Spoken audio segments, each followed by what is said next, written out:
Hello friends, அசத்தலான ஆணி மாதம் என்ன சொல்கிறது? முதலில் பலன்களை பார்ப்போம், பிறகு கிரக நிலைகளில் உள்ள மாற்றங்களை எடுத்துக்கொள்வோம். கன்னிராசிக்கு பலன் சொல்றதுக்கு தான் ரொம்ப நேரமா காத்துக்கிட்டு இருக்கிறேன். ஏன் அப்படின்னா, நிறைய குட் நியூஸ் கன்னிராசிக்கு இந்த ஆணி மாதத்தில் இருக்கிறது. ராசியாதிபதி புதன் 10ஆம் இடம் சொல்லக்கூடிய தசம கேந்திரம் தொழில் ஸ்தானத்தில் ஆட்சி. இதற்கு பெயர் பத்தர யோகம்னு பெயர். பஞ்சமகா புருஷ யோகத்தில் வருகிறது. அது மேஷத்திலிருந்து 3ஆம் இடமாக வருவதனால் குறிப்பா தொழில்நுட்பம், டெக்னாலஜி, வெளிநாட்டு பயணம், வெளிநாட்டு தொடர்பு, நோவல் டெக்னாலஜி, நூதனமான விஷயங்களை கையில் எடுத்துக்கொள்வது, இதுல எல்லாமே உங்களுக்கு ஒரு பெரிய பிளஸ் பாயிண்டை கொடுக்கும். புதன் 11ஆம் இடம் லாபத்துக்கு வந்து வக்ரமடைந்து இப்போ தொழில் ஜீவனம் மூலம் கன்னிராசிக்காரர்களுக்கு, நம்மளுடைய பசங்களுக்கு நாம் இது நாள் வரை கொடுத்தது பத்தல.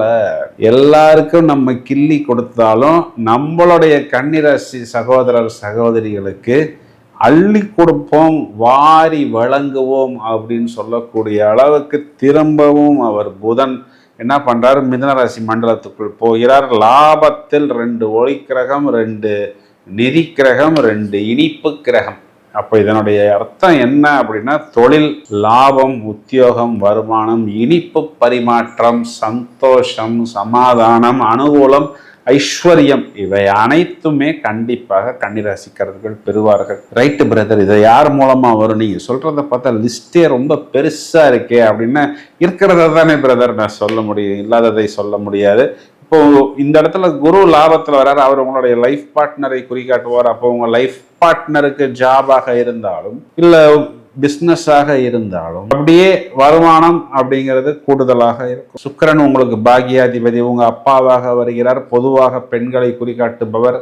இந்த கோல்டு, சில்வர், இந்த மாதிரி jewellery business, makeup, costumes, media, social media, இதையெல்லாம் சுக்கிரன் குறிகாட்டுகிறார். இப்போ இந்த இண்டஸ்ட்ரியில் இருக்கிறவங்களுக்கெல்லாம் சுக்கிரன் 11 லாபத்தில் வருகிறார். உச்ச குருவுடன் சேருகிறார். குரு வந்து உங்களுடைய இடம், வீடு, 4ஆம் இடம் சுகஸ்தானத்துக்கு அதிபதி. அப்போ இதற்கு மல்டி டைமென்ஷனல் இன்கம். ஒரு வீட்டில் ஒரு நபர் இல்லாமல் 3-4 நபர்கள் மொத்தமாக அந்த லாபத்தை கொண்டு வந்து கொடுப்பது. அதில் பிரதான கர்த்தா அப்படின்னா என்ன பிரதர் அப்படின்னா, மெயின் பர்சன் கன்னிராசி நபராக இருப்பது. அதாவது அந்த குடும்ப தலைவனாக, குடும்ப தலைவியாக இருப்பது. நிறைய இடங்களில் குடும்ப தலைவியே குடும்ப தலைவனாகவும் நல்வழியாக கன்னிராசி சகோதரிகள் குடும்பத்தை நடத்துகிறார்கள். இதெல்லாம் இவர்களுக்கு பிளஸ் பாயிண்ட் தான். 7ஆம் இடத்தில் இருந்த கண்டச்சனியை கண்டந்துண்டமாக சுருட்டி விட்டார் குரு பகவான். இது நாள் வரைக்கும் நமக்கு அந்த கண்டச்சனி தானே பிரச்சனையை கொடுத்தது. அந்த பிரச்சனை முடிந்து விட்டது. 8ஆம் இடம் அஷ்டம செவ்வாய் இப்பொழுது 9ஆம் இடத்துக்கு வந்து விட்டது. அப்போ அந்த தலைவலியும் நமக்கு தீர்ந்து விட்டது. 6ஆம் இடம் உபஜயஸ்தானம், முதல் தரமான ராஜயோகத்தை ராகு கொடுத்துத்தான் ஆக வேண்டும். இது கட்டளை. தாறுமாறுன்னு நிறைய வாய்ப்புகளை ஏற்படுத்த தயாராக இருக்கிறார். இந்த பக்கம் கிட்டத்தட்ட 12ஆம் இடத்திலிருந்து 11ஆம் இடத்தை நோக்கி கேது பகவான் நகர்ந்து கொண்டிருக்கிறார். இது ஒரு பக்கம் இருந்தாலும் விரையாதிபதி சூரியனை எங்க போய் உட்கார்றாரு? தொழில் ஸ்தானத்துல, ஜீவனத்துல. அப்ப நாம் விரயம் செய்தாலும் அதுக்கு பேர் என்ன பிரதர்? ஒரு சின்ன மீனை அப்படியே உள்ள போட்டு ஒரு பெரிய திமிங்கிலம் இல்லை, ஒரு அனக்கொண்டாவையே எடுத்துக்கொண்டு உள்ளே அமுக்கி கொள்வதற்கு அர்த்தம். ஏன்னா விரையாதிபதியே ஜீவனத்துல. அப்போ நம்மளுடைய தொழிலுக்காக, ஜீவனத்துக்காக நாம் விரயம் செய்ய தயாராக இருக்கிறோம். அந்த விரயத்தின் மூலமாகவும் நாம் ஆதாயத்தையும், லாபத்தையும், தொழில் அபிவிருத்தியையும், சந்தோஷத்தையும், இன்னும் நிறைய பிரான்ச் போடுவது, நிறைய நபர்களை வேலையில் அமர்த்துவது, பக்கத்து ஆஃபீஸ்க்கு போகிற நபர்களை கூட இழுத்து கொண்டு வந்து நம்ம ஆஃபீஸில் உட்கார வைத்து டீல் முடிப்பது, டீல் க்ளோஸ் பண்ணுவது. அப்படிதான் இப்பெல்லாம் சொல்றாங்க வர்றவங்க. ஸோ இதெல்லாம் நமக்கு ஏற்படக்கூடிய அமைப்பு. பத்தர யோகம், முதல் தரமான ராஜயோகம். 10ஆம் இடத்தில் சூரியன், இதற்கு பேர் திக்பலம். 7ஆம் இடத்தில் இருக்கக்கூடிய சாட்டன் சுருண்டு போய் விட்டார். 6ஆம் இடத்தில் இருக்கக்கூடிய ராகு, முதல் தரமான ராஜயோகம். பாக்யாதிபதி சுக்கிரன் லாபத்தில் உச்ச குருவுடன் சேர்க்கை. நிகரற்ற ராஜயோகம் என்பது கன்னிராசிக்காரர்களுக்கு பூரணமாக பொருந்தும்.